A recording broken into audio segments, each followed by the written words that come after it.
Hi, I'm David Gross with Condi Systems, back with you to share a little bit of my wisdom for sublimation success. Well, back in 2009, I wrote an article for the Sublimation Almanac talking about the new printers that would change, as my article said, would change the face of sublimation and cause sublimation to go viral. Well, after all these years, the printer that I highlighted was the GX 7000 from Ricoh, and that printer now is being retired. And without a doubt, that printer has made sublimation go viral by having an excellent quality, reasonable cost, fast, great printer for sublimation. Well, today it's my honor and privilege to be with you to introduce the replacement for the Ricoh GX 7000, and that's this printer here. Its name is the Ricoh GX e7700N. And by my calculations, it's the third generation printer from Ricoh, being the E series. First there was the G series, which never entered our world, then the GX, and then the GXE series. Well, this printer is nothing but an improvement over the GX 7000. The GX 7000 was a fantastic printer. And what I'm going to do in this video is I'm going to explain the printer, how it works, what it does. I'm going to show you how to set it up, talk a little bit about all the neat features of it, give you a really good introduction to it. And so let's get started. Okay, a couple things to mention as we're starting to unpack the printer. Let's talk about what you will not find in the box when you get the printer from us. You will not find a CD, and you will not find a set of Ricoh brand inks. It's pretty easy to understand why. The CD, it's constantly being changed. For instance, yesterday, as I prepared for this video, Ricoh put out a new driver for this printer for the PC side. The Mac seems to be stable for a while at this point in time, so the drivers are always being changed. So my recommendation for you, and this would include everything, is don't use CDs anymore. Download the latest driver. We make it very convenient on our website for you to download the driver, and then you can email us at support@condi.com for the Icc profile. We'll take care of you. Our drivers, we package the Ricoh driver so it makes it very easy to install it, and when we post a driver, that means we've tested it. We know it works. Now, for instance, at my desk today, I'm running Windows 8, okay, and I'm sure there'll be a new driver for Windows 8. So if you have an old CD around, you're just asking for problems with drivers, and so don't use them. Don't use CDs. Same for the Mac. I'm running 10.7, but by the time this printer starts a few years into his life, no telling what will be on the Mac. Let's talk about why there's no inks in the box. Because they're not sublimation inks, and over the years we've learned the hard way that if you have access to those inks, someone in your office might grab them because they look the same, they seem to be the same. Suddenly your colors are way off and your printer is no longer a sublimation printer. So if you ever wanted those inks, we're happy to send them to you, but you shouldn't have those inks. So another great resource for you is my 101 tips and tricks for sublimation success.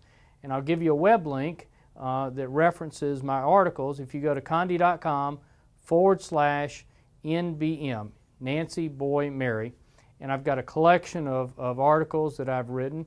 And I think I've written another article about some of the new Ricohs as well. So go there and you'll see resources. So what you'll get in the box with the printer, that is the printer itself and the duplex unit. Now the duplex unit will not be installed. Now you might say, what's a duplex unit and do I need a duplex unit?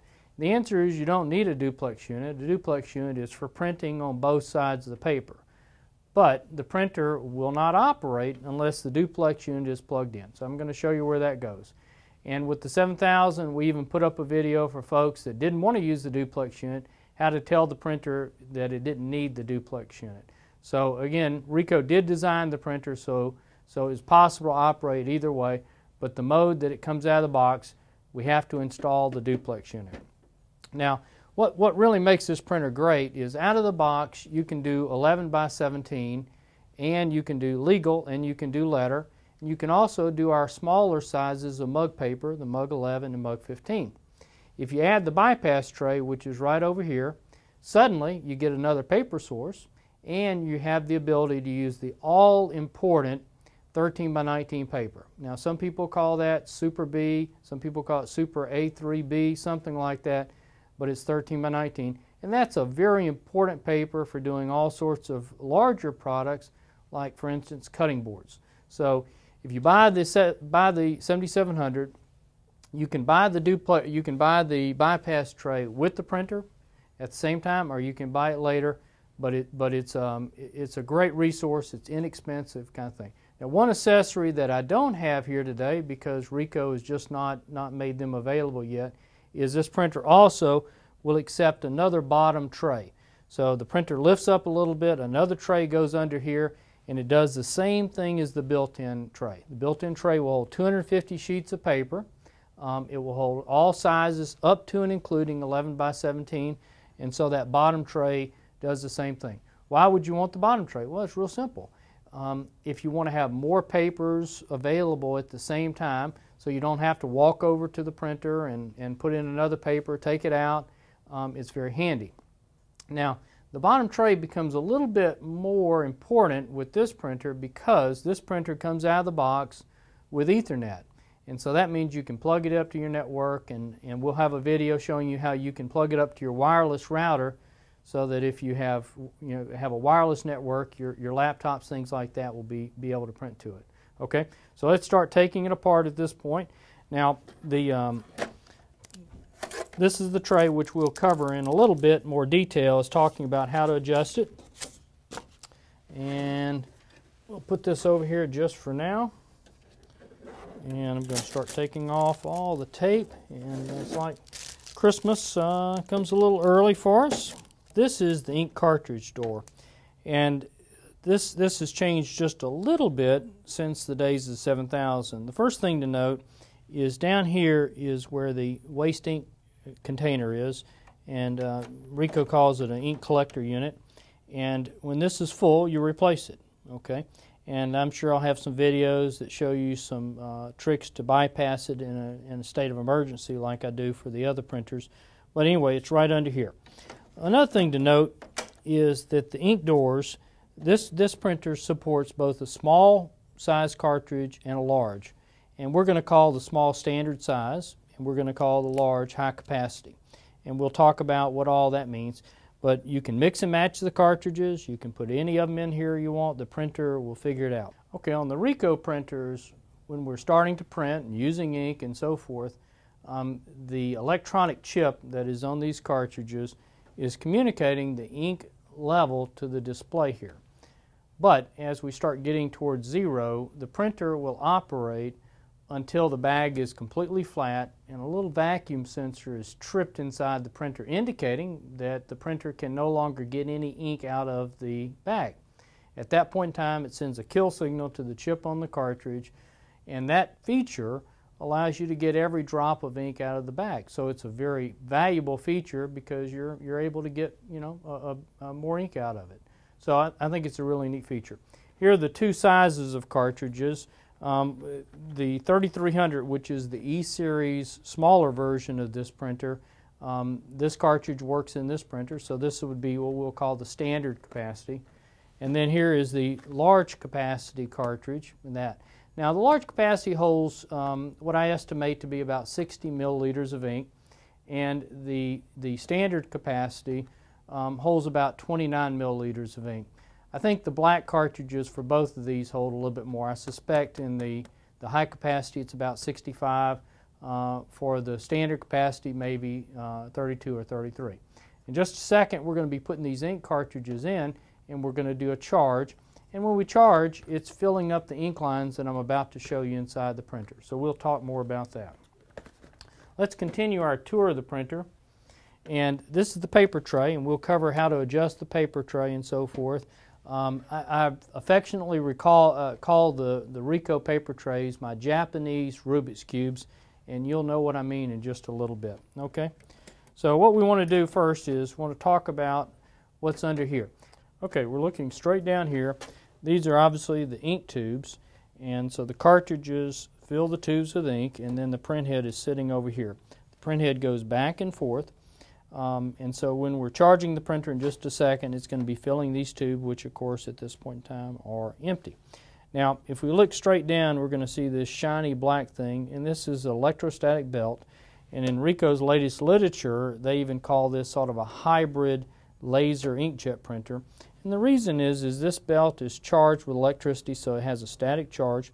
And by having the static charge, it holds the paper in place. And that's Ricoh's real key to very fast printing with extreme accuracy. So this is really something that Ricoh is very proud of because it makes this printer so good. Now, I'll show you in just a second. There is a door over here where we can open it, and there's a knob, and we can turn to rotate the belt.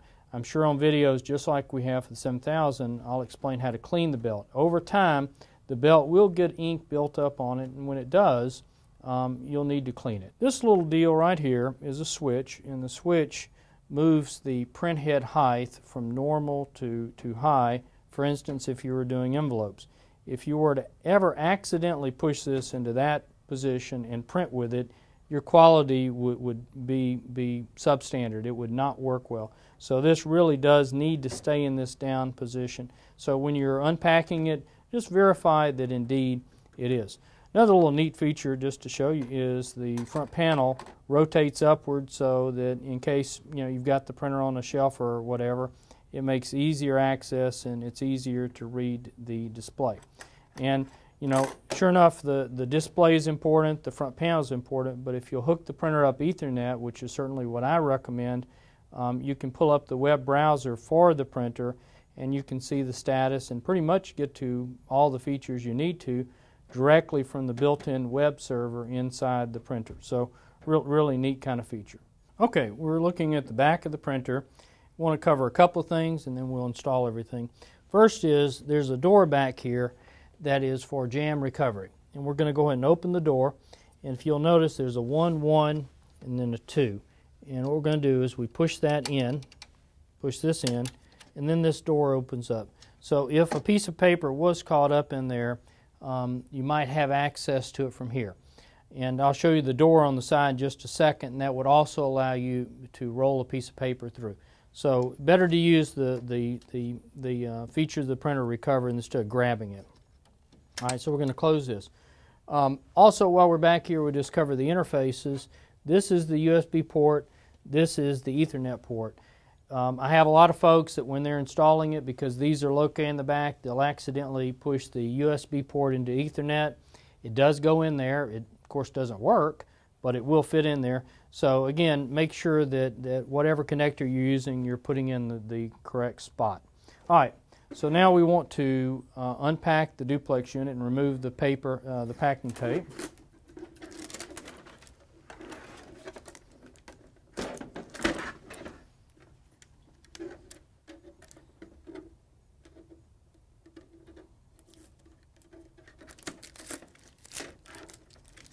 The duplex unit I would consider to be fragile, and so take special kind handling of it, talk to it nice, and again, if it ever does give you trouble, we'll most certainly have a video that shows you how to do a jam recovery.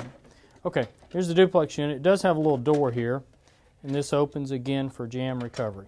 All right, so this goes straight into the printer like this. And there's two little gray tabs on each side down here, and that goes there. Okay, so that's our duplex unit. All there is to it, very easy. You'll probably never mess with it again. Here's our bypass tray, and as usual, we got packing materials on here. And again, the bypass tray is sort of fragile, so be careful with it. All right, the bypass tray has this little gray tab here, and this allows us to install it and then lock it in place. Okay. Now, the bypass tray has a little slider here that allows you to frame the paper, and then has a little backstop here that allows you to raise the paper up so the paper doesn't flop behind it. So, pretty neat. And so all we do is we'll line it up with the connectors and turn it in here. And there we go. And so it's locked in place. Okay, one last little thing on the tour here. This is the door that would be used to turn the belt. You open the door, there's a wheel right here, and you rotate this wheel, and inside the printer will be, the belt will be rotating. Now this would be used for jam recovery.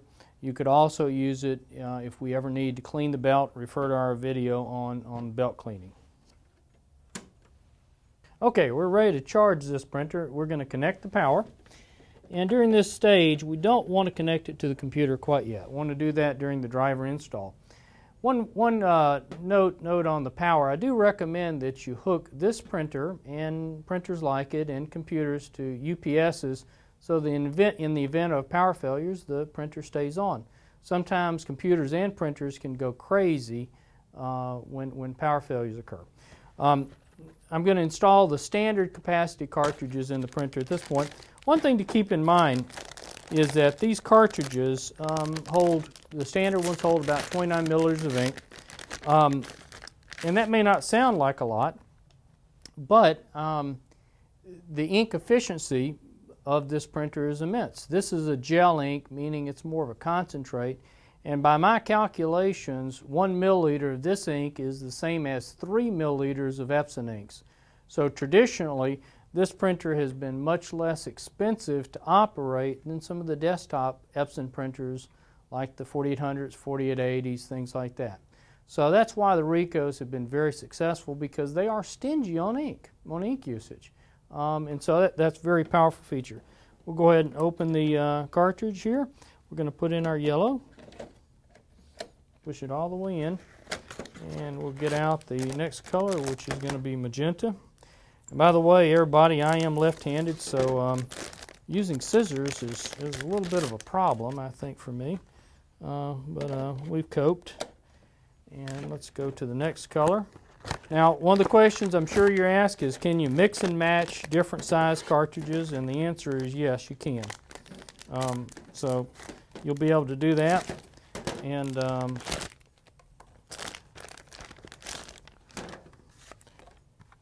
here's our black cartridge.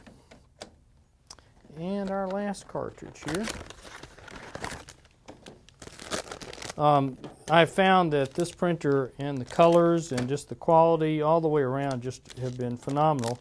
It really has a good black on this printer. One note is, if you overheat Ricoh sublimation or black ink, the blacks tend to turn brown. So if your blacks are turning brown, like on your mugs or whatever, you're probably pressing things for too long.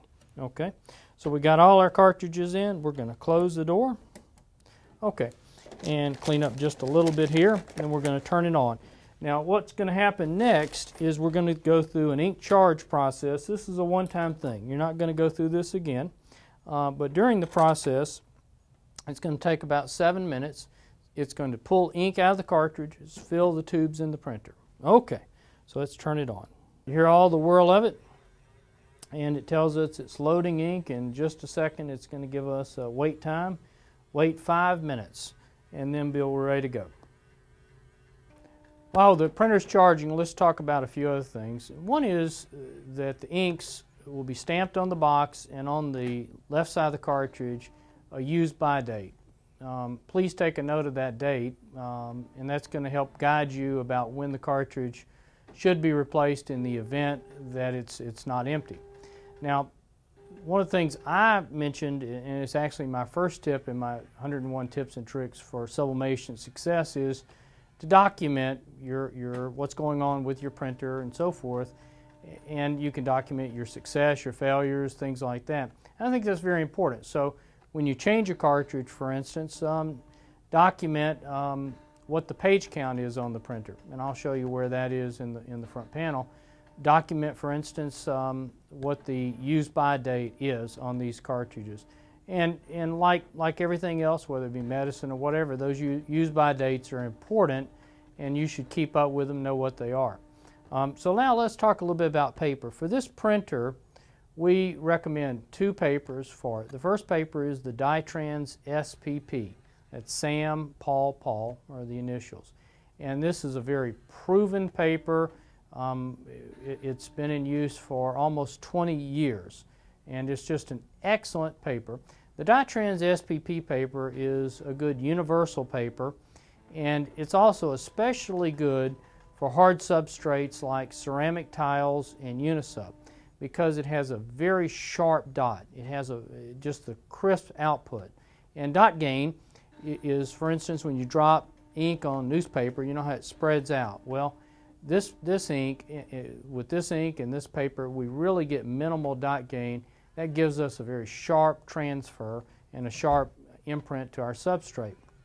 In addition, the paper has an excellent release characteristics. That is, the ink that's on the paper comes out. Now, in the sublimation world, it's really the ink that does all the work.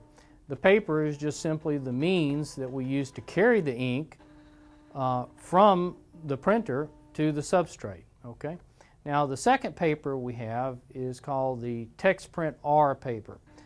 This is from a very successful series of printers for Epson printers, and several years ago it was reformulated for the Ricohs, and it had to be reformulated because the Ricohs printed too fast and the paper did not dry adequately. So the R version dries very rapidly. It's a great printer.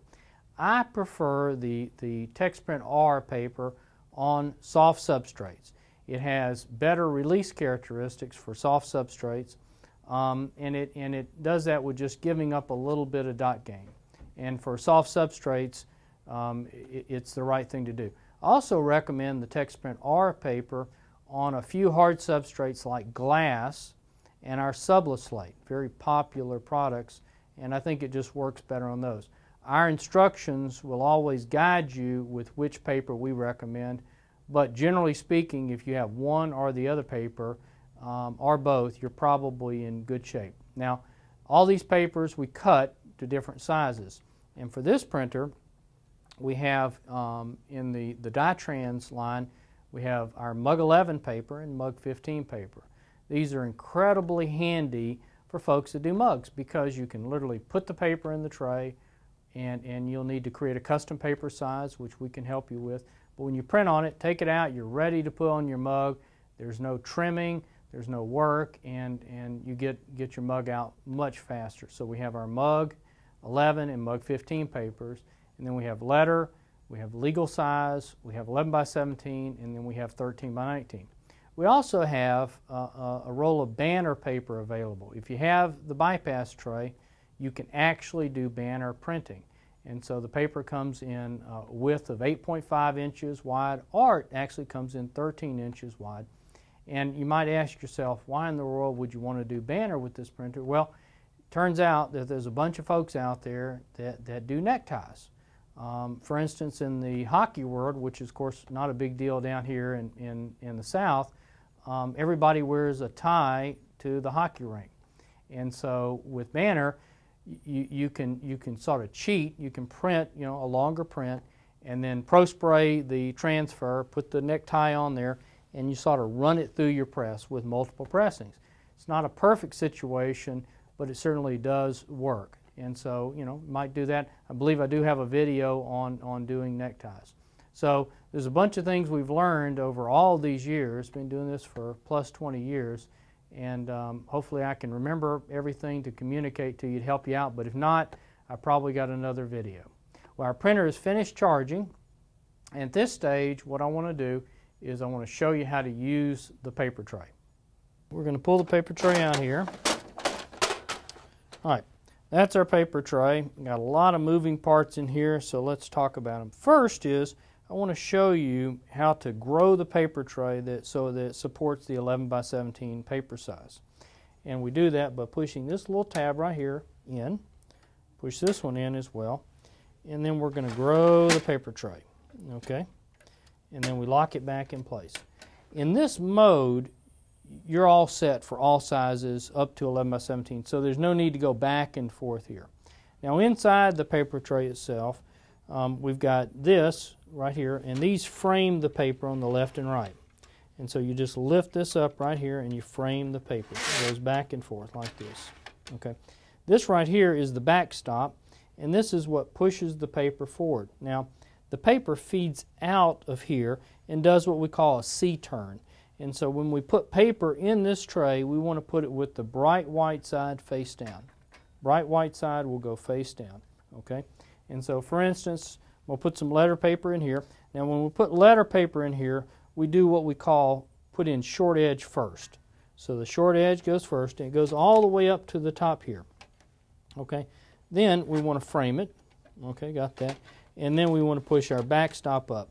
And you're all set just like that. So the bright white side would go down in this case, and we framed it on each side, and it's okay to have this extra space here, not a problem at all. And we're ready to push the tray back in. Okay, there we go. So we are all set to go here. And what I want to do is I want to show you how to do a nozzle check. Then I want to show you how to do a test print, which just gives us information about the printer. Okay, we're at our front panel. And first thing I want you to note is look at the ink levels. And if you look at them, to me, they look about half full for CMY. The black looks higher. My estimate, if you went into service mode and looked at it, and these are the standard capacity cartridges, we're at about 55% for the colors, and we're probably at about 65–67% for the black. So even with the standard capacity cartridges, we've got a lot of ink in here for printing. All right, so let's go in the front panel. I want to show you a couple of things first. We're going to push the menu key, and at this point in time, we want to push the down arrow key until the display reads maintenance. At maintenance, we're going to push the enter key, which is this key right here, 3 times. 1, 2, and then 3. And the printer comes alive, folks, and spits out our nozzle check. Here's our nozzle check. And you can see it looks perfect. Now, one of the things to note is on the bottom of the nozzle check, the last row only has 1 line segment, okay, and that's normal. So this is what a normal nozzle check should look like, okay. Now, the inks look pretty dull because in the sublimation world, the inks are heat activated, so as they sit on paper, they're not going to be bright and vivid because when you hit them with heat and you press them against a sublimation substrate, they come alive. That's the principle of ink. So the colors will look different than, say, normal inks. Next, what we're going to do while we're here, we're going to print a test print, sort of. And so let's just put us back to the start. So we're back online. We're going to push the menu key, and we're going to push the down arrow key till we get to list test print. And then we'll push the enter key twice. Once, twice. This is a good print to print every so often. It just tells you, for instance, what accessories you have installed. It tells you if you're using Ethernet, what your IP address and so forth is. It does give you a crude estimate of what the inks are left, and I'll show you what this page looks like here. And so it gives us a crude estimate of the ink levels. And this is one of the things I don't care for because these numbers are not exact, and being an engineer, I prefer to have exact information.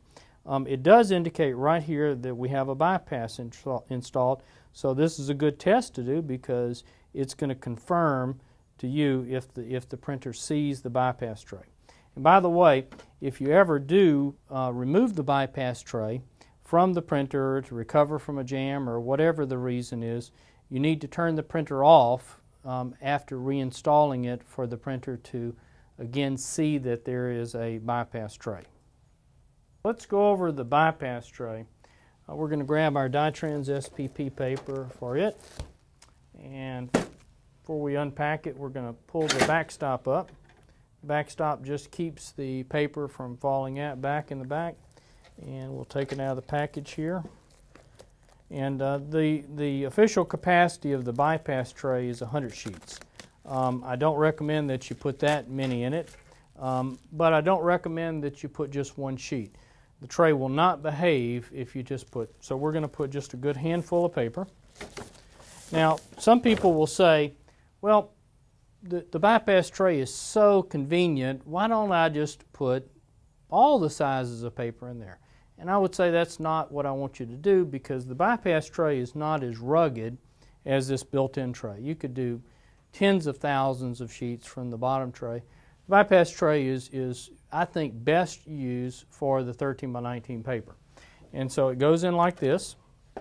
Now, please note that with this tray, we're going to put the paper with the bright white side face up. I know it's hard to see on camera, but this is how we put the paper in here. Then we'll adjust the sliders to frame the paper, and we're all set. And it's just that easy to use. Now with this tray mounted in this tray, at the computer you just simply choose what paper source you want to use. Use tray 1, which is what this is called in the driver, or the bypass tray. It's that simple.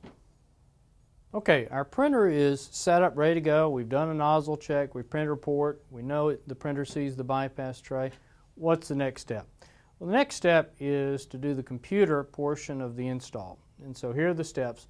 One is send an email to support@condy.com and request the Icc profile for the 7700. Number 2 is get yourself a PartnerNet account if you don't have one already. Log in and you'll be ready to download the driver.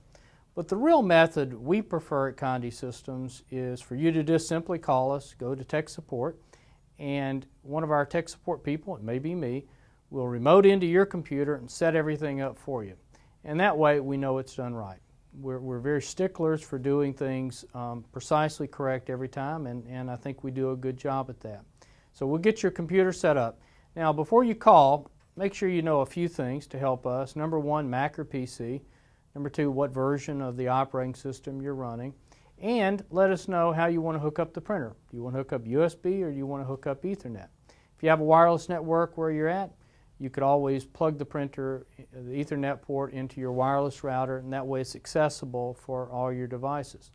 After you get the printer set up and installed on the computer, at that point in time, you'll need to print a few things and be thinking about some tests you'd like to run. What I like to run is I'd like to print a photograph first, okay, and it could be from your digital camera or whatever, and photographs just generally print well. And so that's a good test for the printer, I think. Number 2 is you'll want to print some spot colors. So spot colors are, you know, the colors that are like color of text or something like that, or an exact color, say the color, school color or Pantone color, things like that. We can help you with printing color charts. We can email them to you, they're downloadable, and color charts are very important. But it's important that you do some test prints, and the biggest reason is this puts a stake in the ground. This lets us know how your system is printing right now. So if 2 years from now you say, you know, I'm not sure if my printer is printing the same way as it was, well, we can reprint the test again, compare them, and see where we're at. So I think it's very important to methodically take care of the printer, document your success and your failures, and that way when you call tech support with a problem, you're able to give us useful information about, you know, how we got here. The other reason I like to document is in the middle of the night you may have a question. Okay, well, if you're like me, there's no way you can remember that question until the next day. Well, guess what? If you write it down, you can ask us in the morning. So a lot of times people will call us with crisis questions and say, gosh, you know, I'm having trouble, you know, what I'll do. We take care of that issue for you, and then we're going to ask you, well, do you have any other questions? Anything else we can help you with? Well, if you've got your notebook, you've got your printer log, you can say, okay, I'm starting to get this message, ink collector near full. What do I do about it? Okay, and where's the ink collector unit? Well, I told you where it was, but you probably won't remember it when the ink collector unit does get full. So call us. We're going to walk you through the software setup, take care of it. Another thing to talk about really as far as color goes is Icc Profiles versus the power driver. And they're just different methods to achieve great color. An Icc Profile is considered the professional approach that programs like Adobe, Photoshop, Illustrator, CorelDRAW use to correct colors when printing. They're also used for scanners and monitors, and pretty much profiles run the color world. And that's the approach that at Condy Systems we favor, is using an Icc profile with the standard driver. Another approach is the sawgrass approach of a power driver. And the power driver came along in the days before applications understood how to manage profiles. And so the power driver is going to be the right solution if you're using a program like PrintShop or PrintMaster or Microsoft Word, programs that do not understand color management. But if you're using a program like CorelDRAW, Photoshop, Illustrator, you're probably better off using Icc Profiles.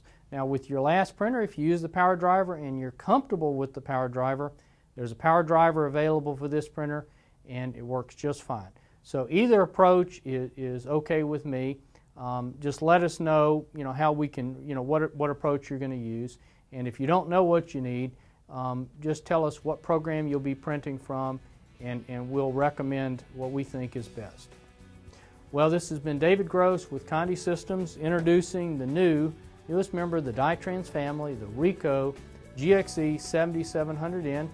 I'm sure I've left off a few things, and please email me and help me clarify things. But thank you for your attention, and I look forward to working with you. Take care.